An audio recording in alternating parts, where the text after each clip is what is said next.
Hello and welcome back to another episode of Injustice For All MMA. My name is David, and this episode is for UFC 283, Teixeira V Hill. First things first, there are no injustices on the card. We got to talk about some of the scorecards. They're a little bit wonky. These episodes, once in a while, some of these episodes are going to come out a little late due to the fact that I'm kind of busy at the moment with just life things, but that's whatever. We'll still keep posting them. Even if they're late, I'll still score them the same way. I want to preface this by saying either my computer is acting up, which I don't think it's my computer, I'm not really sure yet, or it's just my ESPN Plus account. See, what I do usually is if I'm able to watch them live, I'll watch it live, but if not, I'll have to catch the replay on ESPN Plus. The problem is I felt there was, after the first fight, Oliveira versus Marcos, I noticed that the play speed on the video was a little juiced up. I'm not sure if everyone else got that, but I think I had it for sure. I noticed that the fighters were moving a little faster. I noticed the commentator was talking like really, really fast, and I was thinking in my head, what the fuck am I watching? So I stopped it, and I opened up my phone, and I opened up ESPN Plus on my phone, and I noticed the same playback speed. So I was thinking to myself, what the fuck is going on? Then I played another video on my laptop, and that was going fast. So I'm just confused. Either my clock is off, or I'm just, I don't know. I really don't know. But take that however you may. I had to now adjust to the tempo of the fight. But I still don't think I got any of them wrong. I'm just saying the speed of the video was playing a little faster. With that being said, we'll go straight into the scorecards. The first fight that made the video just play at super fast speed. We're going to start with the honorable mentions. Is Nunes versus Fairn. I had this 29-28 Fairn. I put a close marker on the second round. Gave the first two rounds to Fairn, and the last round I gave to Nunes. In the first round, Fairn outstruck Nunes. That was pretty clear. In the first two rounds, Nunes, a lot of her shots were whiffing. A lot of them were missing.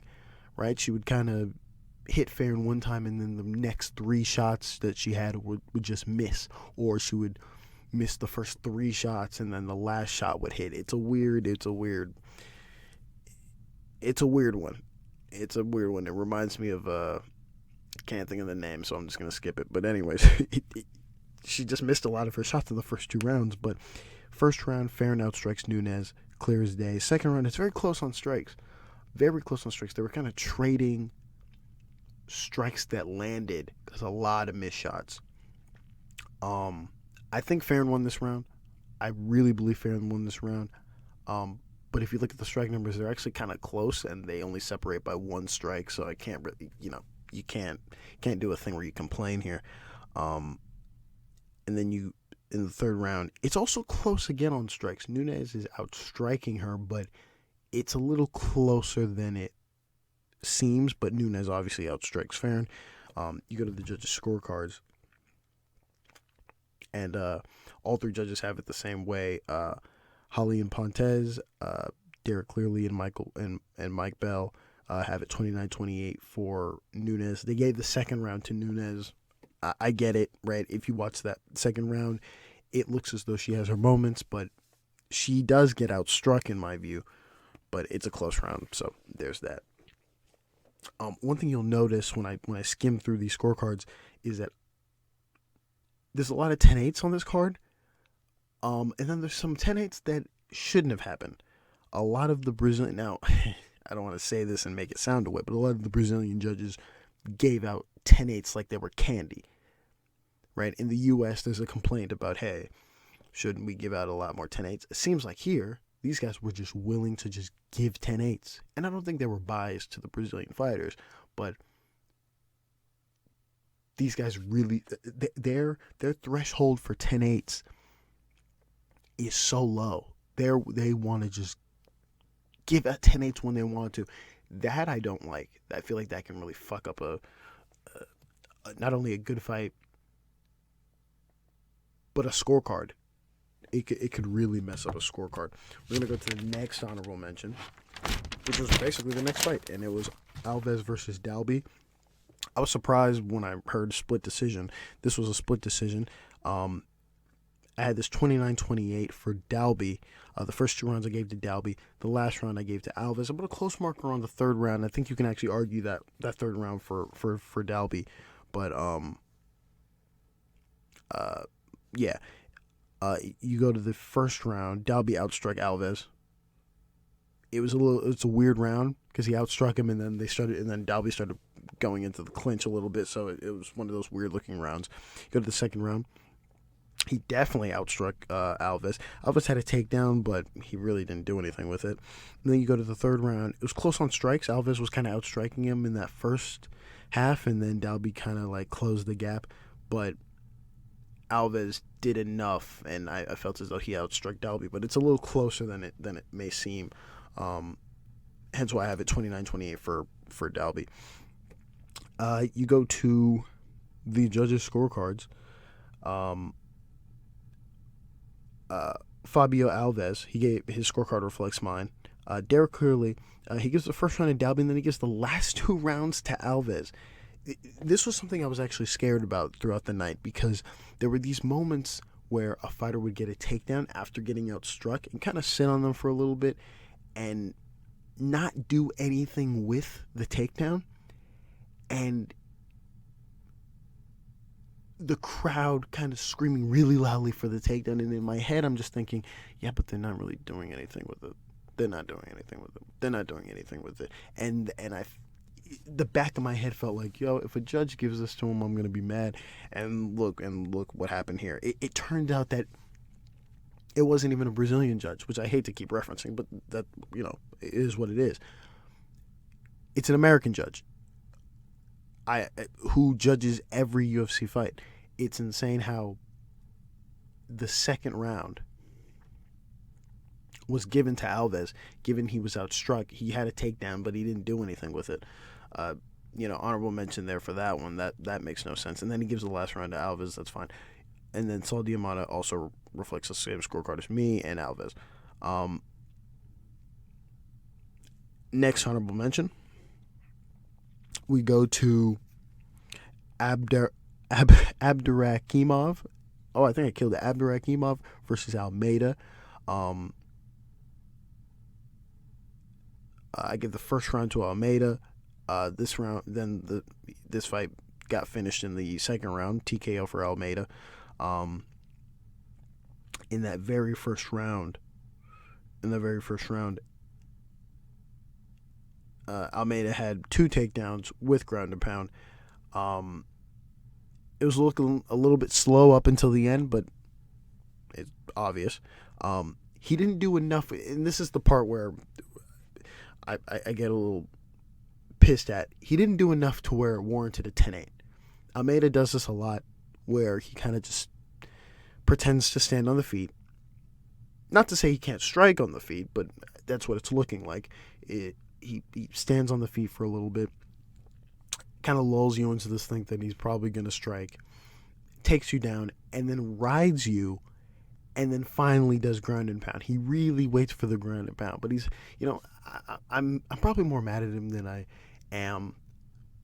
I'm probably more verbally mad at him than I am at like people like Cody Durden or Makayev, when their ground and pound when they're on top is non-existent almost. So I should be a little more lenient on Almeida. But either way, he had 2 takedowns, ground and pound, not enough to warrant a 10-8. We go to the judges' scorecards. Rafael Ferreira, he gave a 10-8 to Almeida. Fabio Alves also gave a 10-8. And then Saul Diamata had it correct, in my opinion. He gave a 10-9 to Almeida. This scorecard actually pissed me off. It's insane that they were just like, hey, here you go, Almeida. Here's a 10-8. Their threshold for a 10-8. In the U.S., this would be a 10-9. And maybe one judge probably gives a 10-8. But, whatever. It's fine. We move on. We go to the next honorable mention. Murphy versus Andrade. I had this 30-26 for Andrade. I gave it 10-8 to Andrade in the second round. I really believe that's the only round that kind of warrants a 10-8, if we're just being objective here. In the very first round, Andrade outstruck Murphy. Possible 10-8. It's a possible 10-8, but I don't think it's a 10-8. But okay. You go to the second round, which is probably the clearest 10-8. Outstrikes Murphy. And then the third round, she outstrikes Murphy again. Murphy was kind of like... This is the third round is the round where you shouldn't even think about putting a 10-8, because Murphy in this round is the most active. Not even the most active. She lands, I believe... check the strike numbers, and I don't even have to check them. Check them, though. She lands the most strikes in this round than she landed in than in the first two rounds. So, you know, having a 10-8 in the third round is nonsense. We go to the judges' scorecards, where Rafael Ferreira, he has a 30-25. He gives the last two rounds to Andrade. I can't give an honorable mention because this is a subjective thing, but it's nonsense that he gives a 10-8 in the third round. Not in the first, which maybe you can make an argument for. Second, everyone did. Third, goofy. Real goofy. Saul Diamante, he has it 30-26, but he gives a 10-8 in the third round. Also goofy. I think maybe he just gave a 10-9 in the. What my thinking is, he probably was like, okay, I'll add a 10-9 in the third, even though because I probably accidentally didn't give it to her in the second. So maybe that's that. But either way, it's he placed it wrong. And the same thing to Fabio Alves. His scorecard reflects Rafael Ferreira, where he gives a 10-8 to Andrade in the last two rounds. Yeah. Next honorable mention is the co-main event, Figueiredo versus Moreno. This fight ended in a TKO doctor stoppage. It's weird, right? Technically, it's a doctor stoppage at the end of the third round, but it's I put this at the fourth round. It's whatever. I scored this all three rounds. I gave it 10-9 to Moreno. In that very first round. Moreno outstruck Figueiredo, and he had two takedowns. In the second round, he outstruck Figueiredo again. Both had a takedown. They were kind of just quick takedowns. Figueiredo had a reversal, and he had a submission attempt, but it wasn't enough. Those ground positions and transitions weren't enough to warrant winning the round against him getting outstruck by Moreno. You then go to the third round, where Moreno basically just had a takedown and ground and pound for basically the bulk of the round. You go to the judges' scorecards, and Holison Pontes, he has it. He gave the first round to Moreno. He gives the second round to Figueiredo. Nonsense. Honorable mention. And he gives the third round to Moreno, but then he gives a 10-8 to Moreno. Also nonsense. There's no need. No. I get what he's thinking, because Figueiredo kind of like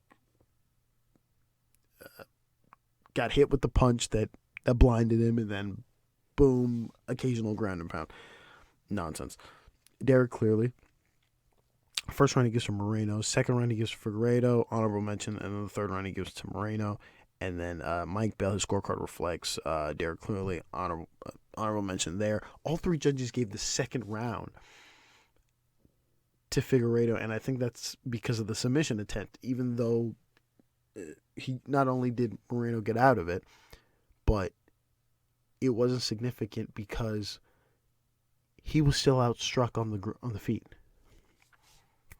So there's that. You go to the last honorable mention, and it's only an honorable mention because of the 10-8, but I had this, this is Teixeira versus Hill. I had this 50-44 with a 10-8 for Hill in the fourth round. In the first round, Hill outstruck Teixeira. In the second round, Teixeira had a takedown, but Hill outstruck him well enough, and Teixeira really didn't do much with the takedown. In the third round, Hill outstruck Teixeira, and he had some ground and pound. And he had a lot of ground and pound. And then you go to the fourth round, Hill outstruck Teixeira again. This was the most telling when he hurt him multiple times. Everyone was contemplating stopping the fight. Boom. Definite 10-8. And possible 10-8 and definite 10-8 on my book. And then the fifth round, Hill outstruck Teixeira again. Teixeira had a takedown. Hill had a reversal towards at the end of the takedown. But during the takedown, both were pretty active. And even when Hill reversed position, they were both pretty active. Teixeira was active on the bottom, and Hill was pretty active on top. So there's that. You go to the judges' scorecard. All three judges, Fabio Alves, Derek Clearly, and Saul Diamata, all reflect my scorecard, 50-44. And that's it. And that is all. That is it. This was actually a really nice card. It was fun. The crowd was fun. A lot of people retired. Only two people. Well, at first I thought Figgy was going to retire. He didn't retire. He was just like, I'm moving up. Teixeira retired. Who else retired? And then Shogun retired. This was a nice card. It was a really nice card. Really fun. It really caught me out of nowhere because of my computer acting weird, so it kind of felt a little different. But little bit of stunners on the card. McKinney getting knocked out. That changes everything, right? MMA is just weird like that. Then you have something that just pisses me off. I understand that we're in the near future we're going to be talking about the Dana White's Contender Series, Jamal Hill. That's beautiful. We love it. But Gregory Rodriguez getting knocked out by Ferreira.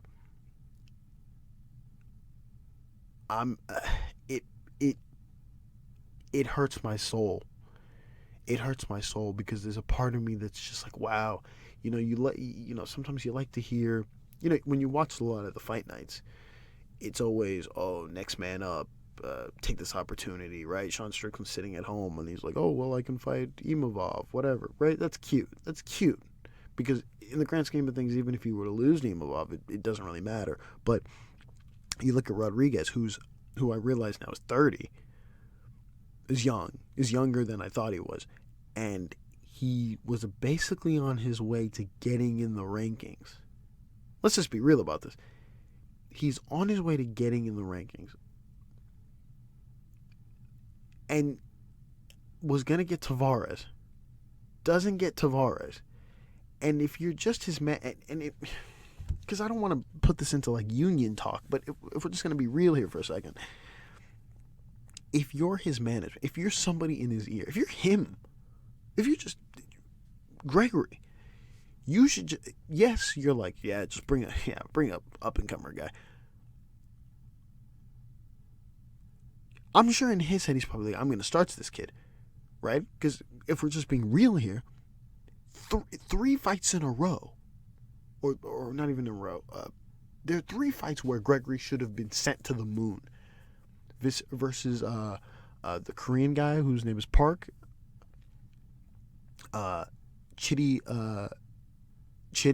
I forget his name at the moment, but he should have sent him packing. Julian Marquez should have sent him packing. There's many moments where Rodriguez should have been sent by an equal level prospect. Instead, we now have Rodriguez getting knocked the fuck out by Ferreira. And here's what doesn't make sense in the MMA money politic standings is, does Ferreira now fight Tavares? Because if we're just being logical here, he should. You just knocked that, like, we do this all the time, right? Like, Dolidze beat Hermanson on short notice, right? Objectively, everyone now goes, oh shit, well now he's in the standings for blah blah blah, as he should. The same thing should happen here. I hope we don't see a Ferreira coming out and he now fights like Marquez next. No, that would be stupid and disgusting.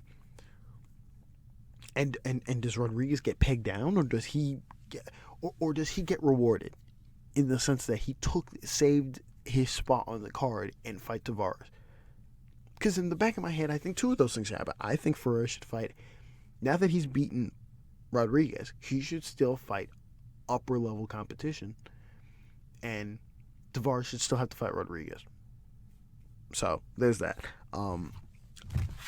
Another honorable mention would be Aldo's wife. Early in the night, she had the snow globes out, and then later in the night, she wore a shirt that said the UFC on it. So, anyways, that's all I got. I'm just talking shit now. Great night of fights.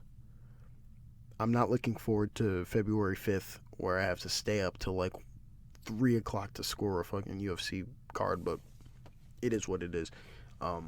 Thank you all for listening, and God bless.